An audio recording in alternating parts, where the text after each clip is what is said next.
I had a feeling we weren't headed to a stronghold yet, though. There were still too many following us for any single group to handle. With all the twists and turns, I wasn't sure of each. But I know we'd definitely been heading east again for a while. And there was a fork in the road. There was a road heading north and south, and there was another logging road headed east. One of the guys produced a key and unlocked the logging road gate. They were an imposing feat, made of thick steel. The lock boxes were also made of thick steel, about a quarter to a half-inch thick. The locks underneath were all weatherproof and heavily rated for tamper resistance. There was no way around this logging road gate unless the property was logged.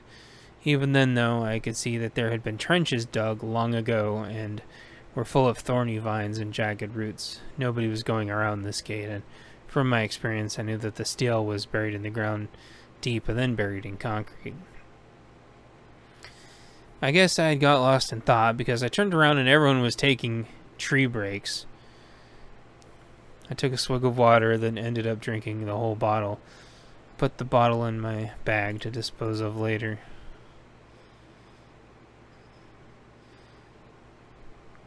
Once people started to wrap up finding a tree, I went and found one myself.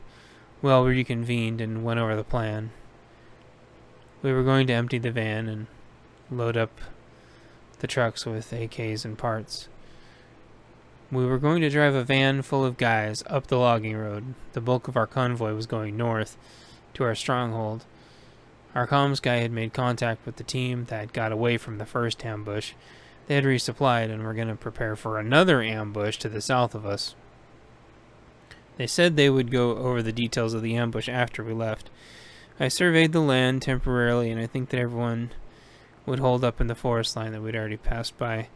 It would give them cover concealment, and no matter which way the enemy went, they could hit them with the new ambush points until it finally funneled them up the logging road. The getaway vehicles could be waiting further down the road and get the ambush teams to safety, so it was probably going to be another 3 ambush system. Sort of a zap them in the butt to get them moving in the right direction, which would be to funnel them up the logging road. It would get them away from our settlement and continue whittling down their numbers to boot. It took a group like theirs a lot of food to keep going, and the further we pulled them away, the more food they would go through, the more desperate they would become for our food that they thought we had. As their numbers whittled down, they would become more and more of a manageable force to deal with. The good thing was we were drawing them away from our settlements, giving everyone time to evacuate to more defensible locations.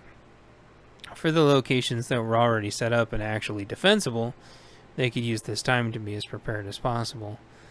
All we could hope for is by the time this marauder group got to them that it would be a manageable size. With the instructions given to everyone and the van emptied, there were new assignments given. I went to get in the van, but the CO was sitting in the middle.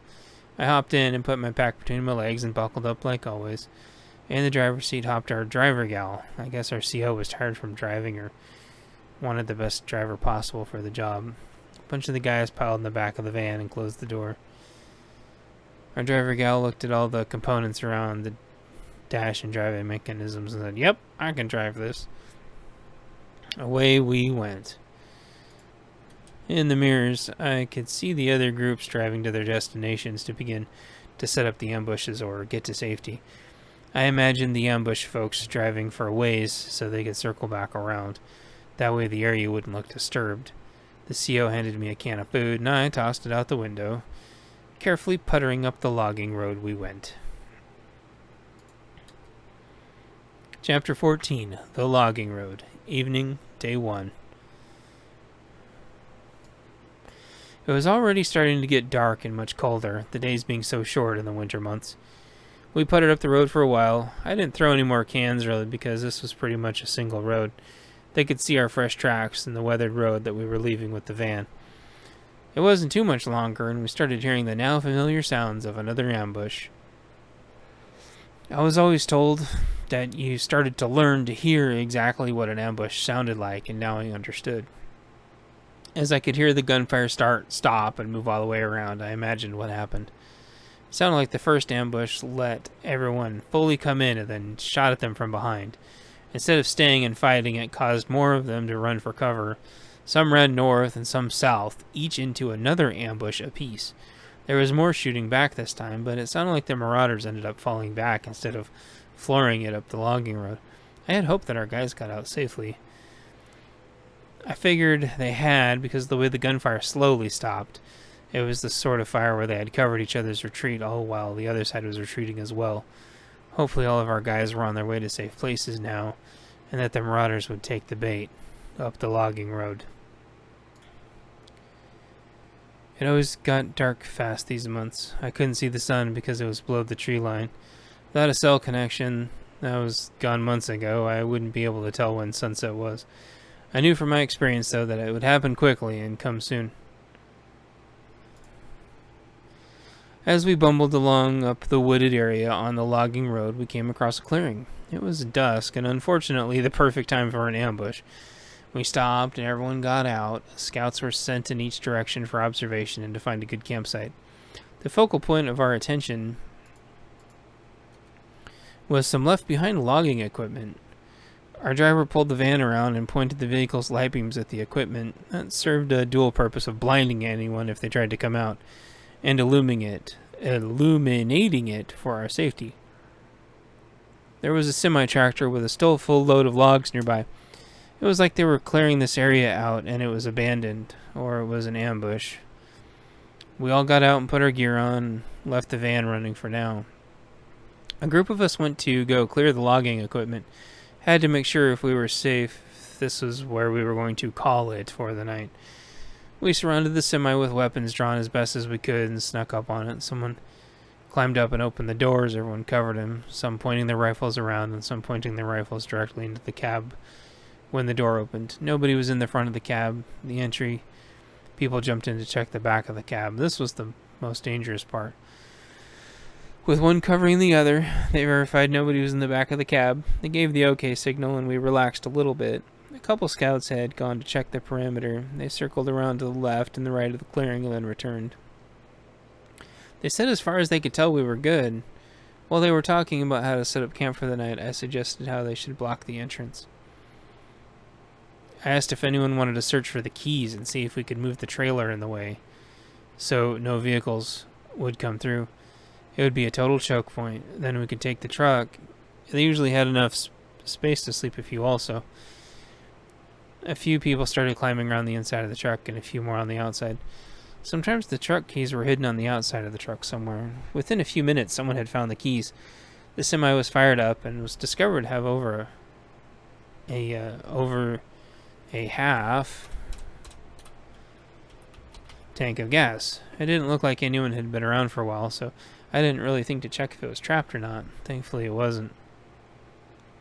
I also know some people have kill switches on their trucks so that only they can turn it on, but this truck wasn't that personalized. We all got out of the way and made sure our vehicles were in enough, and the semi moved the trailer of logs into position. It must have been a real emergency for the driver to leave the semi in full load here.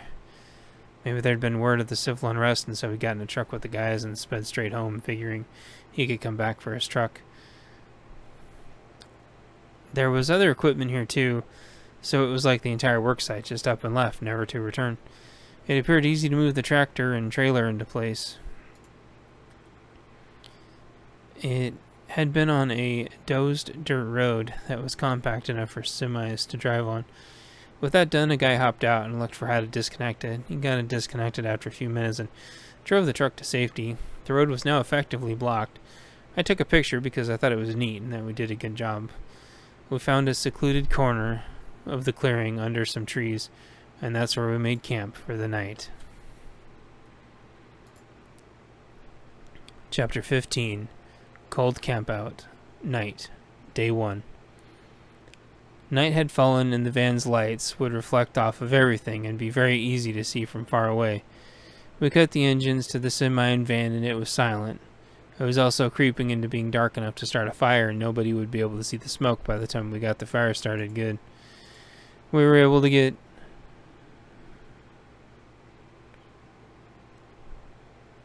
one going right away as night fell and the temperature dropped a few degrees every minute. I'd been able to see my breath for a while now and was starting to shiver, despite my trusty thermal hoodie. To start to fight the cold off better in the exposed atmosphere, I dug out my shimog from my pack.